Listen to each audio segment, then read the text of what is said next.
What up? What up?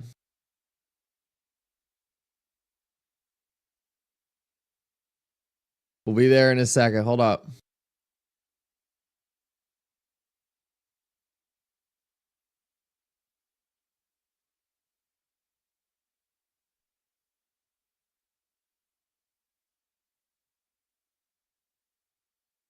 Whoa.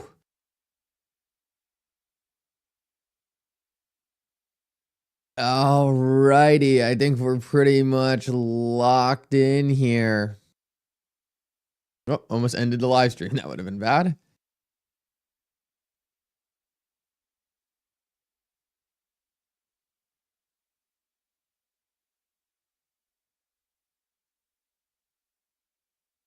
Wow, what a last couple hours, man, huh? Looks like the market's going on a pretty nice little rebound. Kind of just retesting this floor we've been messing around with, but so far it seems like everything's holding up decently well. Pretty good recovery, pretty good bottom. Kind of bottom exactly where you would sort of expect to see.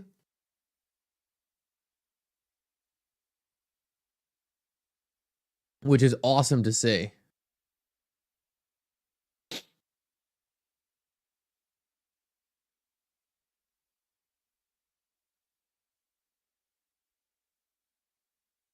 Taking a quick scroll through what we're seeing in the market right now. I know there's a big thing on Tether right now.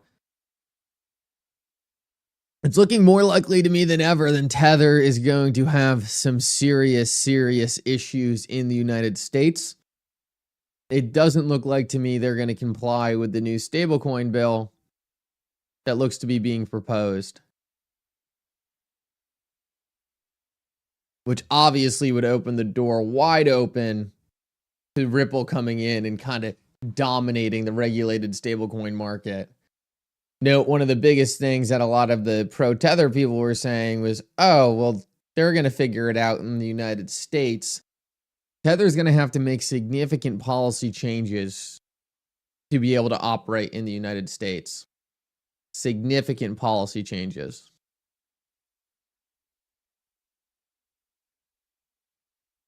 So we'll see if that's something they're actually willing to do.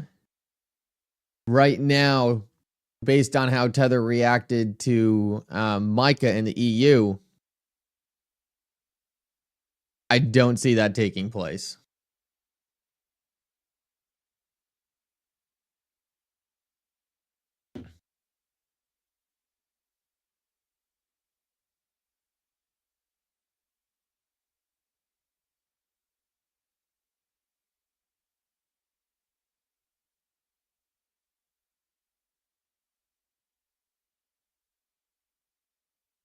Yeah, it's pretty fascinating to see how XRP is reacting right now. I see a lot of people kind of, you know, where XRP is holding is actually in a very nice place. I'm curious what XRP to Bitcoin looks like. Yeah, we're continuing to put in this positive trend. I mean, I just continue to be shocked on how strong this XRP to Bitcoin price chart is. I mean, this thing is rock solid right now, continuing to make gains on Bitcoin. And it's really good to see. I mean, I don't think I would have ever really expected after this reserve news for XRP to be appreciating against Bitcoin. It's very cool to see. I think it's a bit of a surprise, to be honest. Typically when Bitcoin gets whacked, the entire market gets whacked, and XRP is just holding up really well against it. It's a very good sign. Not a lot of people anticipated that to take place.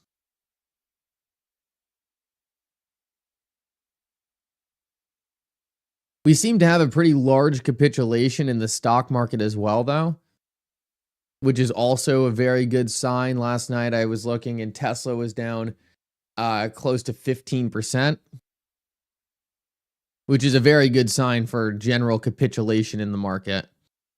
Very good sign for general capitulation. To see Tesla down 15%, that's kind of that big just market getting whacked event that I don't know, I would typically assume would lead to a positive day today. It's hard to really envision where all this selling pressure is coming from. it really doesn't seem to be a cryptocurrency related thing. It seems like there's some general fear in the traditional market, and why that fear is materializing, it is a little bit baffling to me, because I don't really see much negative going on out there.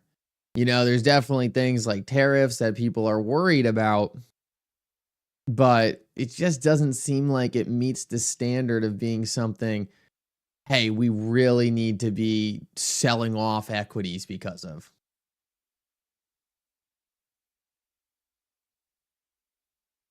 Great to see XRP reacting the way it is, though. I mean, as we can see, we already have XRP up against Bitcoin after most of this. And the XRP chart just looks so much stronger than the Bitcoin chart. It's fascinating to watch. So if we take a look at the XRP price chart, we can see we kind of have this kind of bottoming right at these key support levels, which obviously we want to see hold, but just the fact that it's kind of hanging up here is obviously a very good sign. Where if we're to take a look at kind of what Bitcoin's doing, we can see Bitcoin has really fallen through most of these same support levels and has come down much, much lower. Now, Bitcoin's also having a very good recovery here, which I think is great for the entire market. It just doesn't look as strong as XRP of this big kind of rounded top and crash. You know, XRP kind of did a thing where it did this same thing, but it kind of stayed up here. So Bitcoin's just had a much more aggressive sell-off than XRP over these last couple of days.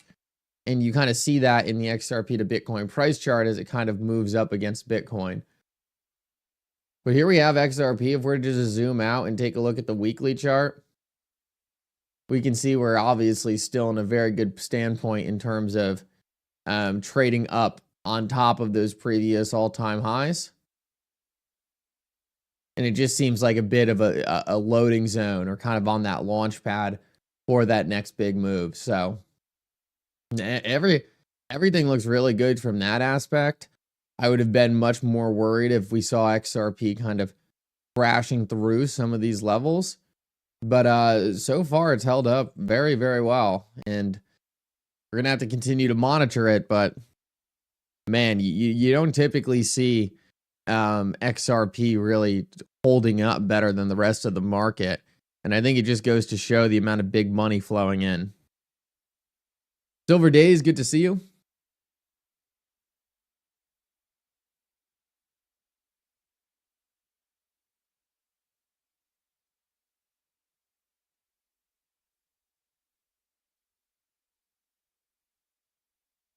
Let's see, what are people talking about? Oh, I have a tag on my shirt. There we go. Let's see some of the comments real quick. Brian Wolf, good to see you. Dirtnap Defense, Frankie Crypto, Halls Balls, Dave Nelson, Tracy. Good to see you, Tracy. Dirtnap, Tiger, Dave Nelson. Good to see everyone this morning. It was so weird. Yesterday, X was kind of having some troubles, or X was down. And I was like, where's my news? Where am I going to get my news from? But one of the things that I'm sure a lot of you saw was Patrick Bet David actually released a video talking about XRP. And kind of what we did the last time we saw a big influencer start talking about XRP, we kind of went over the video and saw what they were saying right and what they were saying wrong. So I would love to take a minute this morning and just take a look at Patrick Bet David's video and kind of see how he did. So we saw Andre Zick put out a video, and I gave him like a B or B minus on his video. I think he did a pretty good job, but he missed some pretty critical stuff that he seemed to misunderstand. I already saw a little bit of this video. I know there's definitely a couple corrections to make, but kind of looking forward to just going over this with some people and just kind of seeing how he did. I might skip some of the beginning parts of like the general cryptocurrency introduction, because we don't really have to get into that. I want to see more specifically what he has to say about XRP. So we got some of this Bitcoin stuff going on. Still talking about Bitcoin.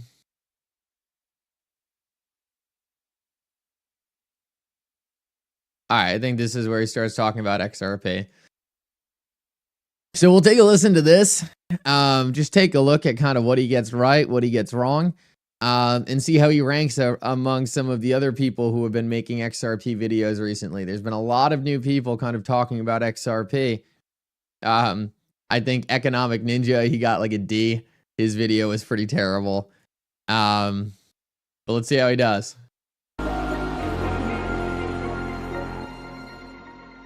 If you value out of this video, give it a thumbs up and subscribe to the channel. Let's get right into it. So 2 weeks ago, on February 16th, I ran a poll, and a poll says, which crypto has the best long-term technology?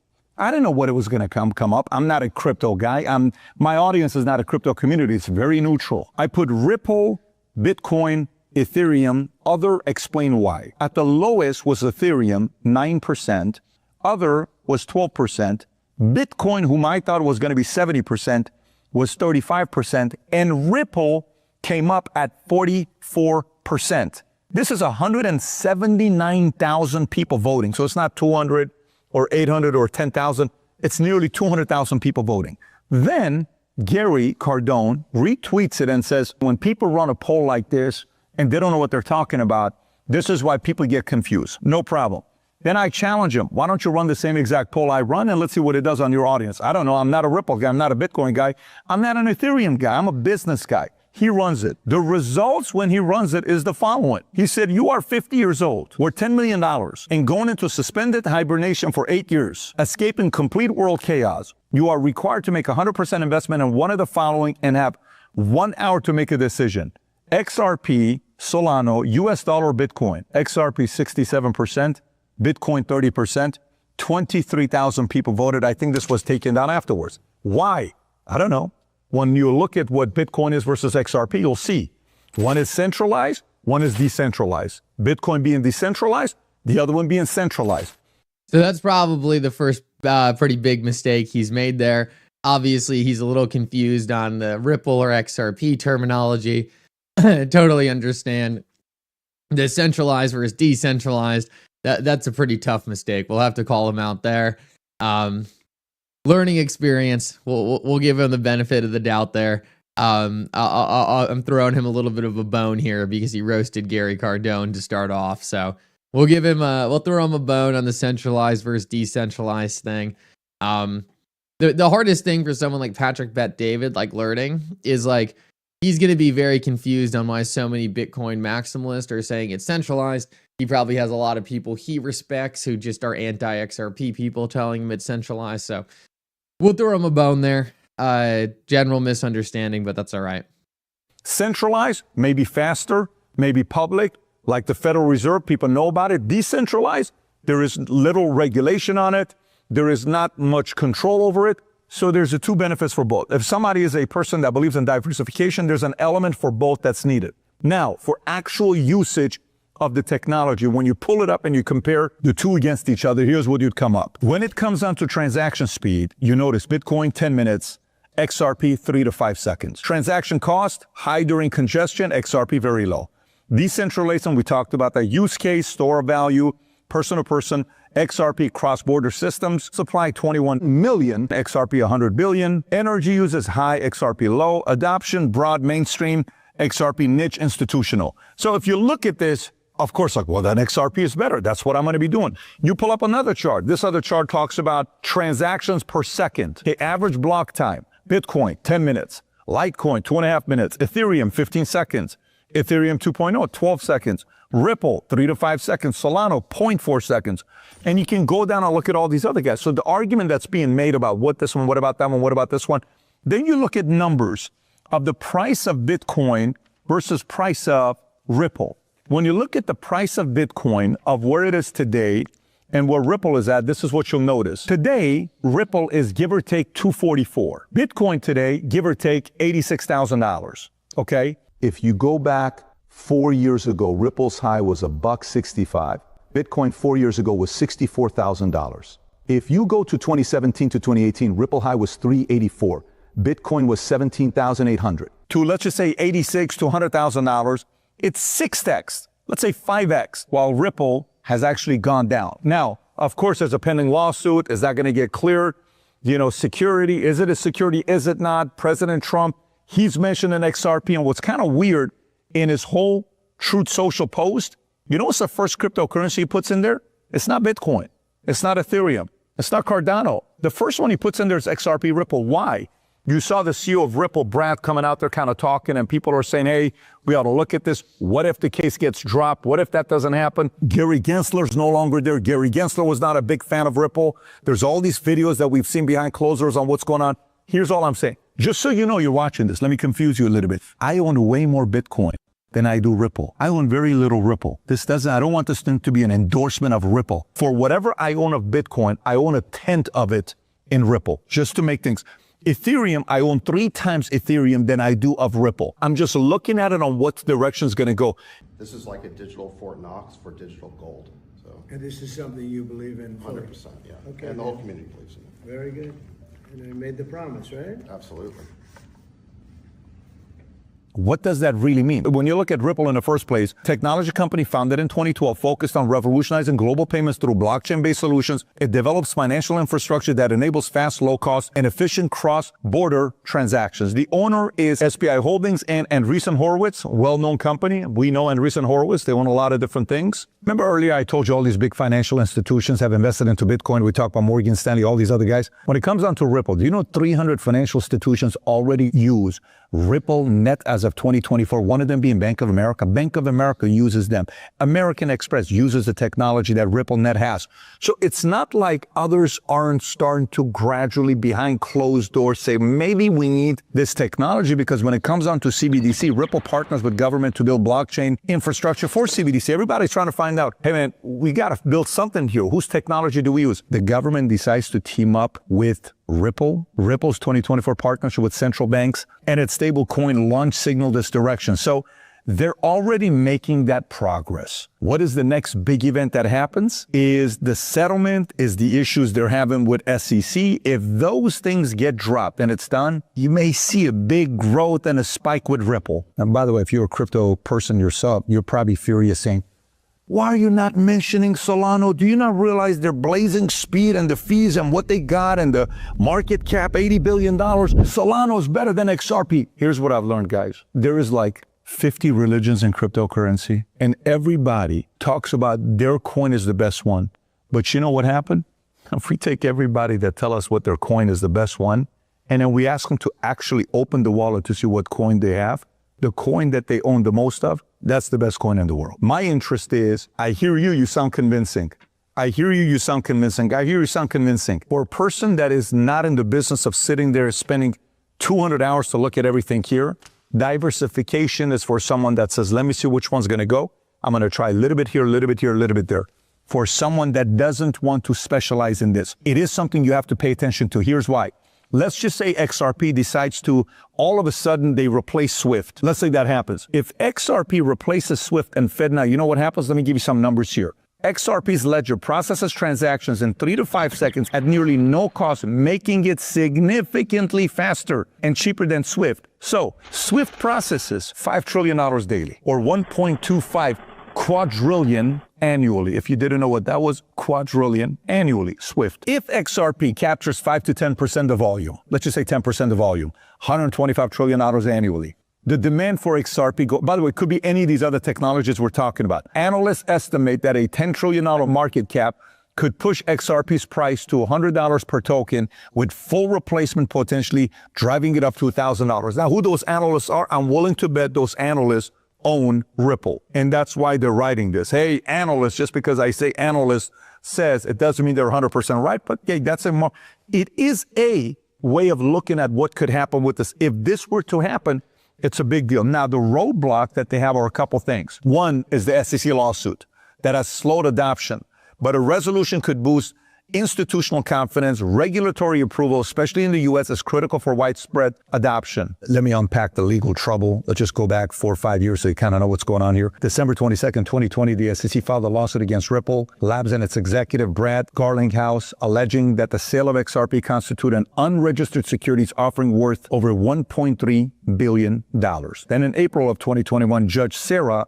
Netburn granted a motion limiting the SEC's access to the personal financial records of Garlinghouse and Larson, marking a procedural win for Ripple.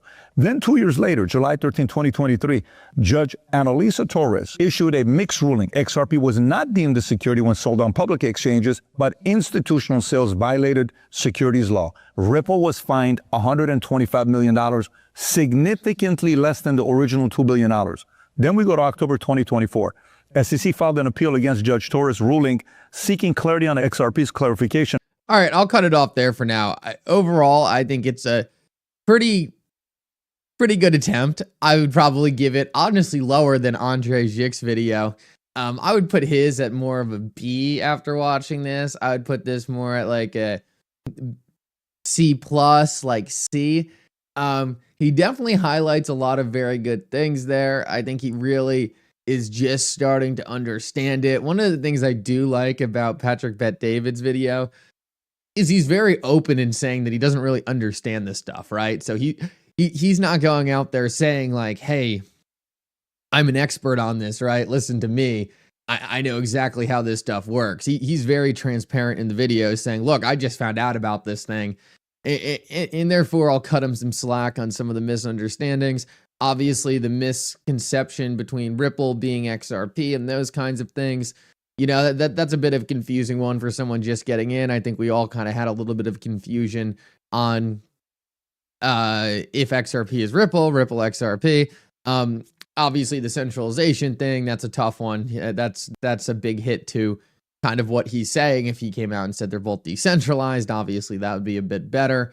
But overall, I mean, I think it's really cool to see how he's coming into it and seeing, wait a minute, like this can actually be used for something unlike some of these other cryptocurrencies. And I think that's the most important thing.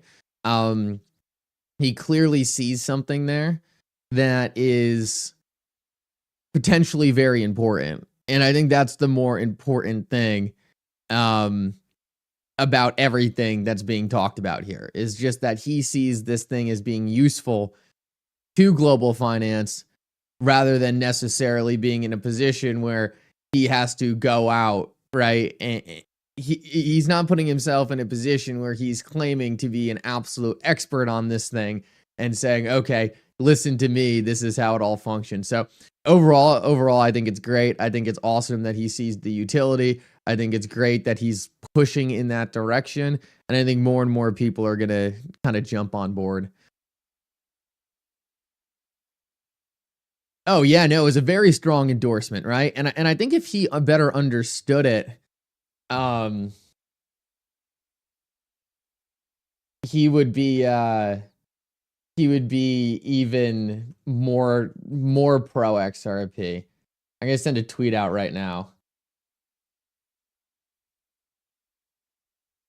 I really want to get on his podcast, man.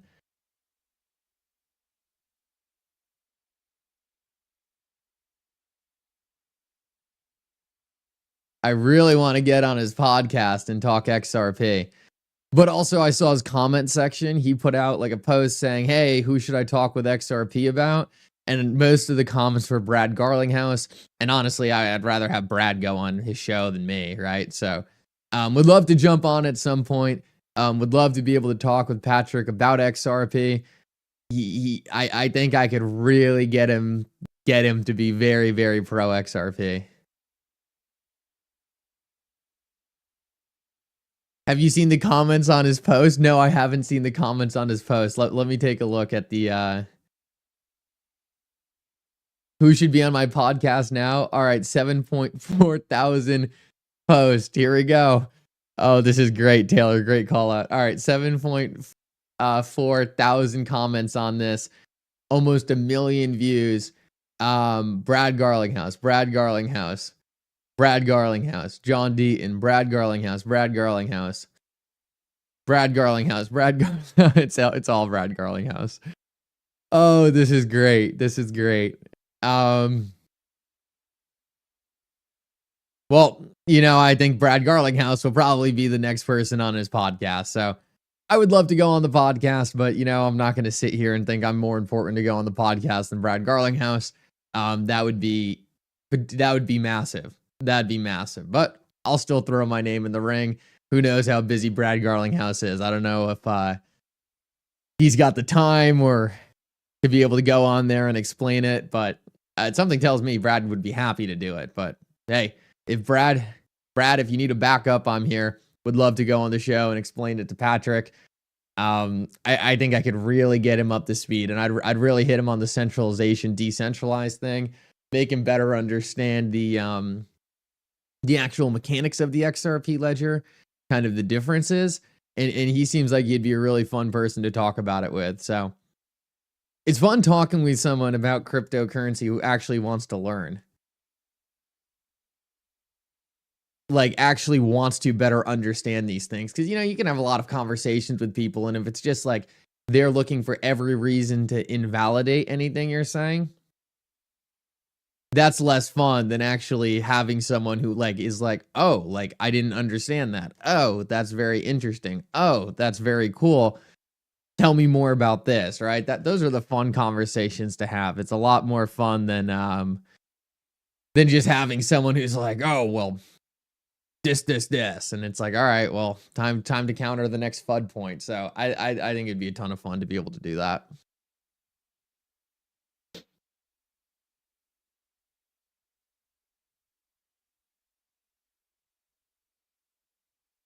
So Brad, Bank of America. Yeah, no, I think Patrick would hit on some pretty interesting things with Brad Garlinghouse. I personally think Brad Garlinghouse would be awesome to be on there. But hey, you never know. Maybe Brad Garlinghouse is a little further out in terms of how tight his schedule is. Maybe Patrick wants to get someone on a little sooner, and hey, I'm here for it.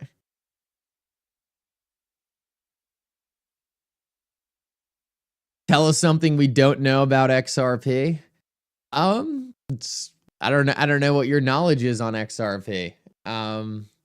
Depends how new you are. When do you get into XRP? Tell me when you got into XRP, and I'll try to give you something you didn't know. Tell me something. Tell me when you're new to XRP, and I'll tell you something you didn't know.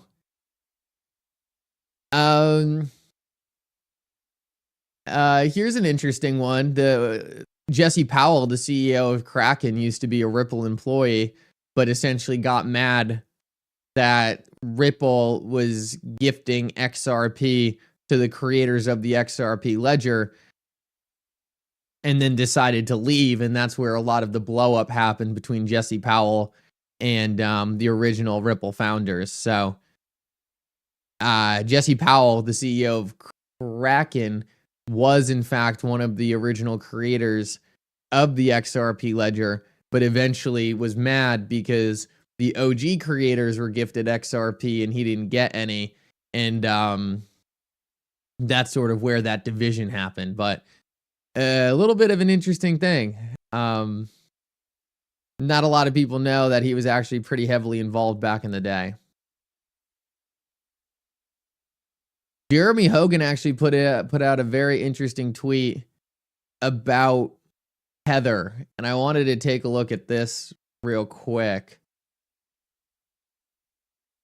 So for a while, a lot of people have been saying a lot of the things with Tether is FUD, like, oh, Tether's not going away. Oh, it's all FUD. Don't pay attention to this, blah, blah, blah, blah, blah. But I think there's a lot more truth now with this new stablecoin bill coming out to real FUD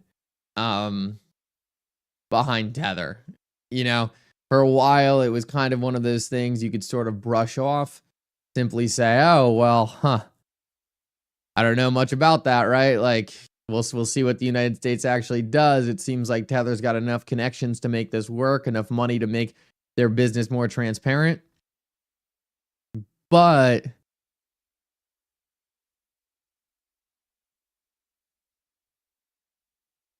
what do you hold on real quick?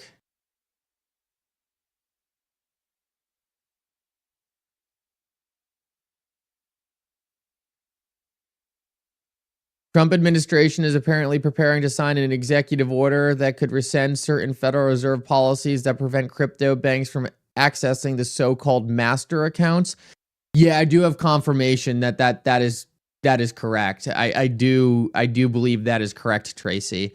Cryptocurrency companies were barred from interacting with the Federal Reserve master accounts, and I do think there will be an executive order around that, which would be huge for the industry. Also, before we get into the Tether news, real quick, guys, make sure to check out XP Market, sponsor of the live streams. Great platform for learning more about the XRP ledger. You can do their seasons pass and earn a whole bunch of free XPM token, deflationary cryptocurrency on the XRP ledger. We can take a look how the top tokens are performing. Generally looks like to be a red day in the XRP ledger ecosystem, but we kind of expect that with the large sell-off we're seeing. 23 million RLUSD on the XRP ledger.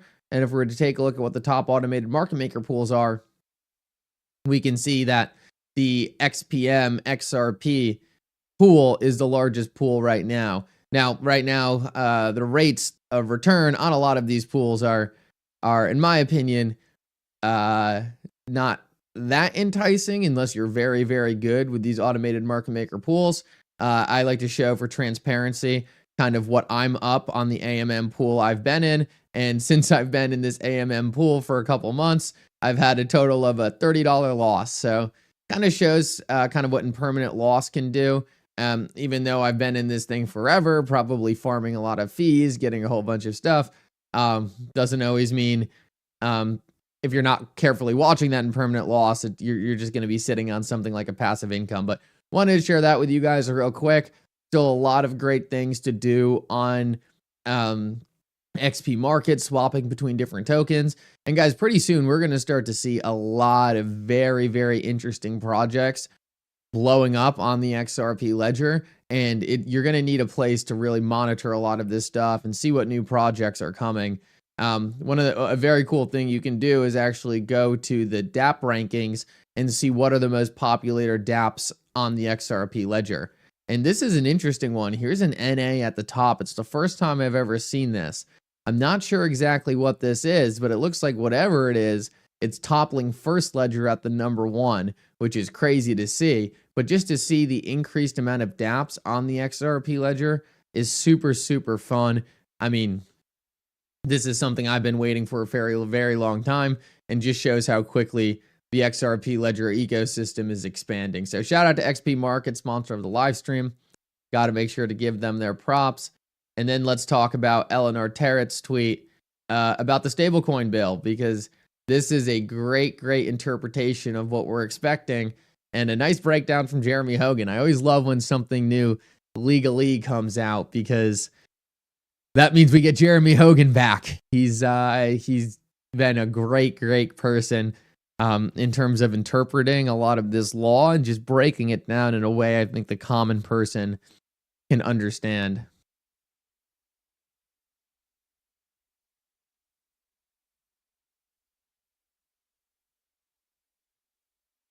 Oh, Roger goes for surgery today? Oh man, prayers up. Let me let me shoot Roger a text real quick.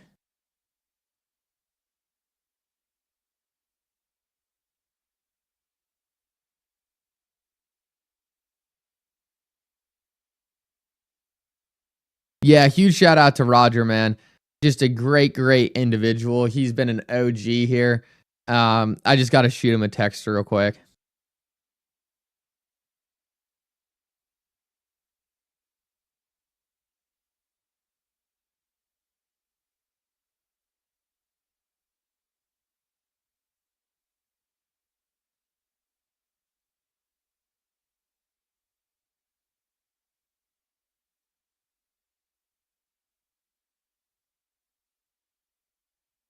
No, Roger's an OG. So much love for Roger.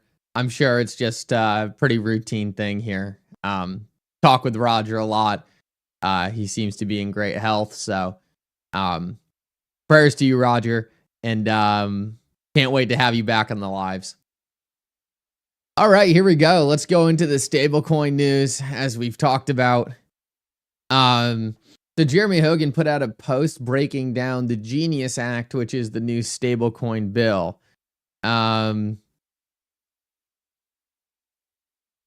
only had time tonight to skim and read the new proposal, humbly named the Genius Bill or Genius Act. A couple thoughts and big questions I need help with. One, as many people in the comments have already mentioned, passage of this act would be the death of Tether in the United States. So, boom, that's a pretty big one off the top.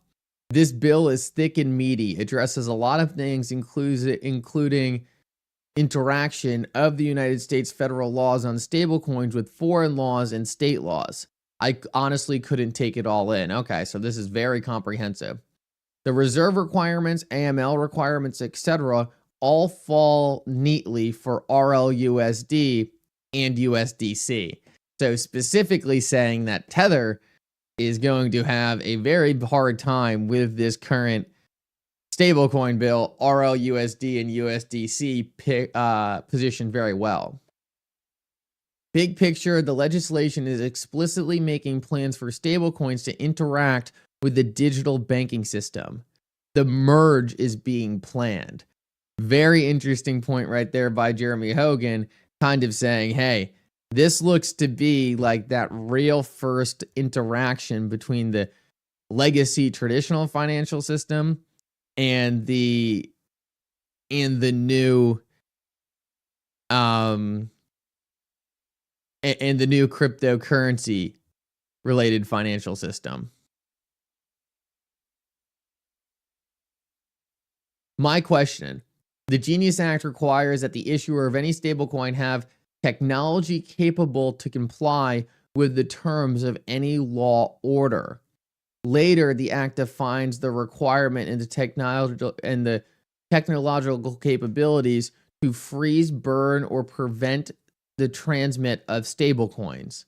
So can Ripple or Circle actually freeze RLUSD once it's transferred? That's my question. And the answer is yes. Specifically on the XRP ledger, RLUSD can actually be clawed back. And this is the more important thing here, because this is what financial institutions need. They absolutely need to be able to do clawbacks. And that is defined exactly in this stablecoin bill. What financial institution is going to take the risk of saying, okay, well, we're just going to have to freeze this money and then burn it, right? That's not a good way to build a system, because then you're just burning the value. What you really want to be able to do is actually claw that transaction back. And that's what can be done with RLUSD. And I think that's going to be a huge selling point to financial institutions that need to comply with the current laws of this new stablecoin bill. And USDC or USDT simply isn't going to be an option. Now, the problem with USDC is it's really spread across and largest on a whole bunch of chains that do not really allow for clawbacks to be issued. You can freeze, but I don't think you can freeze and burn on Ethereum. So there is a bit of nuance here that's going to make it difficult even for USDC to compete with something like XRP. And that clawback feature on the XRP ledger seems to open up the possibility for a lot more financial institutions to come in and be able to utilize the XRP ledger for the RLUSD stablecoin. And before, the big thing was that, oh, well, no one's going to use RLUSD because they're just going to use Tether. But what we're seeing is Tether is going to have a very different place in the world than RLUSD. Tether is not going to be able to be put inside the regulated financial system. Unless there are significant changes to this bill, that seems to be a big issue. So in the meantime, RLUSD is positioned perfectly to go in and actually handle most of this regulated stablecoin volume that I believe is going to be significantly larger than what we have ever seen in the unregulated market.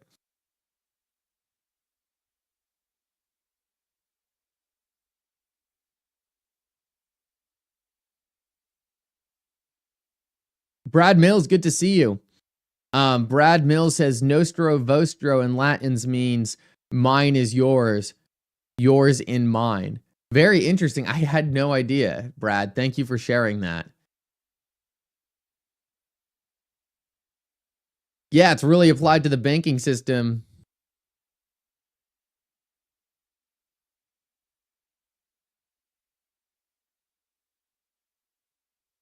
Oh, okay. Here's a quick little update on Roger. Roger's in the chat. He's got a bad rotator cuff. Gonna get surgery on that. Roger, that's next Tuesday. So a little bit of a false alarm. We'll give Roger another big good luck next Tuesday when he actually goes in. But huge shout out to you, Roger. All love. And glad it's nothing overly serious. Not that I think having surgery on your rotator cuff is going to be a good time, but glad to know it's that and not something else. My money, your money, exactly. Invite Brad to my channel. I would love to have Brad on my channel. Brad's a busy guy though, and I'm not here to go pester him to jump on my podcast.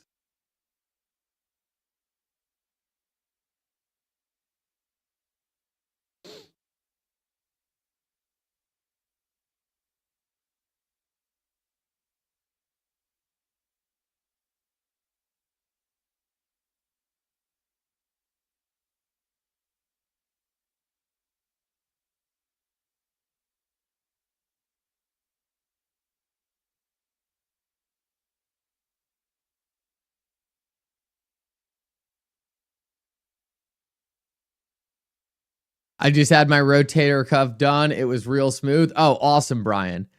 There we go, Roger. Able to lift his arm enough to be able to slap the heart emojis down. Love you, Roger. Glad you're doing well. Big debate kind of going on X right now, whether stablecoins will bolster or hurt banks. I think it will be a little bit of both. It's an interesting debate, but I think it will do do a little bit of both. Stablecoins will give the banks new technology, but also give people technology to not need a bank. So it's definitely a little bit of both on that side. Stablecoins make it really easy for anyone to kind of come in and become a bank-like service. So you could see a lot of fintechs disrupting legacy banks.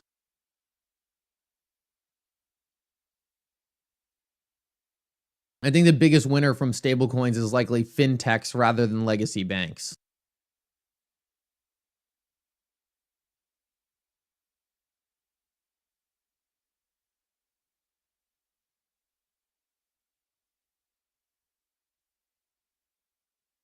But then the deposits still need to be held somewhere. So that's a tough one because the deposits probably still end up in some kind of legacy banking institution. So I do think stablecoins probably do bolster banks a little bit. They give them more capital hold.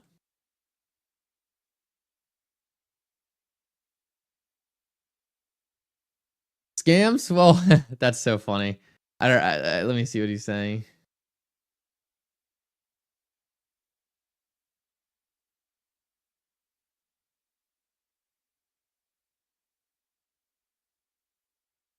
Oh, just Bitcoin dominance? Well, the funny thing is Bitcoin dominance might be rising against the rest of crypto. But if we take a look at XRP to BTC and really take a look at how Bitcoin's reacting to XRP, we can see that XRP is making pretty good gains against Bitcoin, which is, something I didn't expect to see given this market sell-off, but it does look really, really good.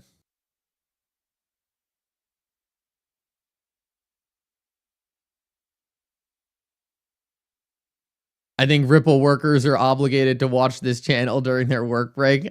I wouldn't be surprised if there's a Ripple employee here or there who watches the channel. I actually know a couple, so.